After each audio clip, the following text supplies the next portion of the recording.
Hello, everyone. Welcome back to Chapter 5. We're going to continue with going over what is in the credit report and how to you improve your credit scores. Let's get started. It is important for you to know what is in the credit report because if there are any errors in your credit report, you want to correct that right away. Also, the credit report is an important place for you to check whether or not someone has stolen your identity and open new account, new credit card, or take out loans in your name. This first part of a credit report is pretty standard. It includes the report's name, date, and the name of the company. So this is important, particularly the date. It also includes your identification information, including your name, your birthday, your social security number, addresses. So this includes your past addresses, occupations, your past jobs, and so forth. It also includes public record information such as bankruptcy and whether or not you owe any taxes. This includes income tax as well as property tax. If you have any past accounts that get turned over to collection agencies, and also whether or not you pay off those accounts. And it includes all account information, both currently open and also closed account, at least recently closed accounts. So this is where you can find out whether or not you should verify that all these accounts means debt or credit. Credit means money that you may owe. This includes credit card and loans. They are actually ones that you have authorized. It also includes a list of companies that have requested your credit report. Again, here you have a chance to see if someone has requested your report and you are not aware of it. There's an addition, it's something called a personal statement. And this is something that you submit. Let's say you have an unfortunate medical condition and you fell behind on some of your bills. You can submit that statement to explain any situation. I refer to additional resources. Here's another article that you can click on to find out more about reading your credit report. Credit report bureaus include your payment history on different types of accounts, and those inclusion can change over time. Currently, they classify credit into 3 general types. One is installment credit. This usually has a fixed payment, and interest is charged on the outstanding balance. And both interest and principal together are paid over a fixed period. The most common type of installment credit include mortgages, auto loans, student loans. So these are very common types of credits. Another type of credit is called open credit or non-installment credit. This is something that you may not think of as credit. The balance on this quote-unquote open account must be paid in full every month, and usually that's per month. And since full payment is expected, these accounts will only get reported if your payments are late. Examples include your phone bill and your electric bill and so forth. These are considered credit because you are using the electricity, you're making phone calls before you make payment. So those are not payment in advance. They are payment in arrear, meaning you use the services first before you pay. And since you have already used the services, that's considered credit. And this is unfortunate because your full payment would not get reported. So doing good job doesn't gain you credit in the credit report, only when you miss payment on this open account. That will lead to them showing up on the credit report. The last type of credit is revolving credit, and this is the most common one is credit card. Revolving credit has a maximum loan amount, so this is your credit limit. Interest is charged based on how much you took out, so this is based on the remaining balance, and each month you have a minimum payment. You're not required to pay off the entire balance. So the most common examples are credit cards. Notice that buy now, pay later is not included currently in your credit report. They are not considered credit right now by the credit bureau. So if you use buy now, pay later, they will not show up in your credit report and does not affect your credit history currently. but that may change in the future. At least one of the buy now, pay later providers is in discussion with the credit reporting bureaus to consider including buy now, pay later accounts in credit reports. Let's take a look at a sample report. Your particular report may look slightly different, but here are the important things to take into account. So it tells you what the loan type is and the name of the loan. And this is the part that's most important. Check your credit account number. It may not have your full number, but you should have the last 4 digits. So make sure that the account number matches the account number that you have. So in this particular example, it has a couple of credit cards, an auto loan, a student loan, a mortgage, and other types. Here is a store card and utility company. So in this case, they tell this, and the account status, it tells you this is closed, open, and the account type. So the credit card is a revolving credit. An auto loan and home mortgage and student loan are installment credit, and then there are utilities or open accounts. One thing that you may want to pay attention to is the name of the creditor. A lot of times the name of the creditor may be different from the name of the bank that you already opened the credit card or take out the loan from. This is particularly true for mortgage loans. A lot of times mortgage companies or banks will sell their mortgage to another creditor. If that is the case, you are usually notified, but you may not remember. And if there's any discrepancy and you need to correct the record, you need to contact the correct creditor to update those records. And then the last, obviously the most important one, is the payment history. Different credit reporting companies use different format to indicate your payment history. The most important thing to look at is whether or not you have paid on time or whether or not you have been late. And if you have been late, how late? Usually they will indicate is 30 days late, 60 days late, or 90 days late.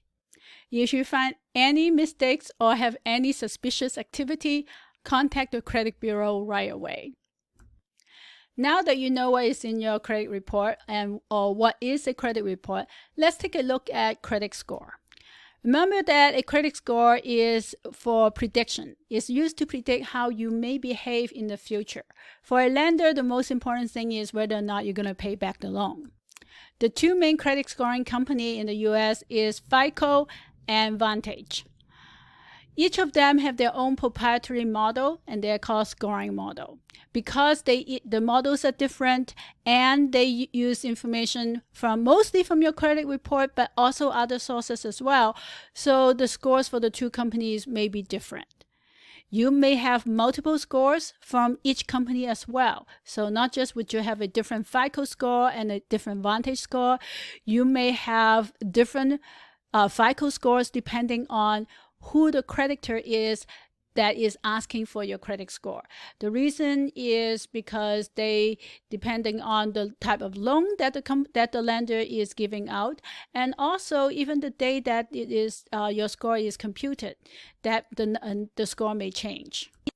Even though we do not know the precise algorithm, we do know the most important factor that affects your credit score.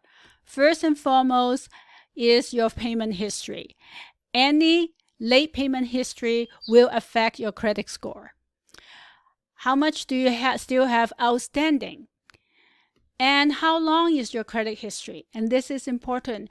If you don't have a credit history, you may make all your payment on time, that you still may not have a very high credit score. Other things that is interesting is the percentage of available credit use. So you have a credit limit. For example, you have a $1,000 credit limit. Do you use the entire $1,000 or you only use $200, $300 each time? Lastly is the type of debt, and again, history. When does it started? So the more variety of credit, you demonstrate your ability to pay back loan under different circumstances, and that will help you get a higher credit score. Lastly is how many new applications do you have. So if you open a new credit card, your credit score will go down temporarily, but then you'll go back up after a while. The same is true if you apply for a mortgage. Each time a mortgage application is processed, that's considered a hard credit inquiry. We'll talk about that. And that will also lower your score temporarily. Here are some ways you can use to improve your credit score. Many credit card companies will give credit scores for free to their customers. You can also get your credit score and your credit report from nonprofit credit counselors. If you already own a credit card, chances are you'll get a lot of notification from them telling you, hey, your credit score has changed. Do you want to check it out? So the one thing that you want to be aware is companies that offer credit monitoring service that are free trial, meaning that you're going to get paid. You'll end up having to pay later on. So if you get offered for a free credit score, but there are strings attached, don't use those. You will be able to get your credit score for free. We'll talk about consumer protection a little bit more in a little bit. But in the meantime, if you do apply for credit and you get turned down, or if you have to pay a higher interest rate or deposit fee than what they advertise, you can request a disclosure from the lender, particularly if they turn you down based on your credit score. They have to tell you what credit score they got from the credit agency. Again, remember, the credit score that you see may not be the same credit score that the lender get when they check your credit. So what is a good credit score? Remember, the two companies have different numbers, but these are the general range. You consider an excellent or super prime. For an excellent score for FICO is 800 or more, and for Vantage is 780 or more. If you have excellent or super prime credit, you should be eligible for the lowest interest rate and the best product. You should have no problem getting credit or any kind of loan, provided that you also satisfy the debt to equity ratio and also the loan ratio, provided that you have credit scores that are very good or prime. In today's society, it is very difficult to do a lot of things without credit. How do we get started? Know that credit is valuable and important, and it takes time to build up a credit history. It's a good idea to start early and go slowly so you do not abuse the credit that you do obtain. One way to establish credit is to take out interest-deferred student loans. If you do not need to take out a student loan, you can start with cards that are affiliated with a store. These are called merchant cards. They include gas station cards, department store cards. The reason for this type of cards is that they are much easier to be approved than general credit cards. And gas is an essential expense. So using your gas credit card at a gas station, making sure that you pay it off at the end of each month is a good way to learn to build credit and use credit responsibly. As a college student, you'll be able to get student credit card targeted for college students. They come with easy approval, even if you have little or no credit history. A lot of them have no fee and relatively reasonable interest rate. The best way is to pay off your credit card at the end of every month, and then you don't have to worry about interest rates. If none of this apply to you, some people may have to use secure credit card. This is not a preferred way because with secure credit card, you actually deposit money as security, and then they issue a credit card that you can use. A better approach would be to use open accounts, such as using your cell phone bill or streaming services or electric utility. Those are all options to create or establish credit. If you have someone who is willing to co-sign a lease or a loan for you, a lease is an apartment lease or a car loan, that will be another way to establish credit. Some of these options are not available to everyone. Starting with a merchant card is usually the easiest and the best way to get started. And once you get started, then you can work on improving your credit scores. So here are some ways to improve your credit score. First and foremost, pay all your bills on time and pay your credit card off at the end of each month. Not just will you improve your credit score, you'll also save money on late fee and interest charges. Have a diverse set of credit accounts.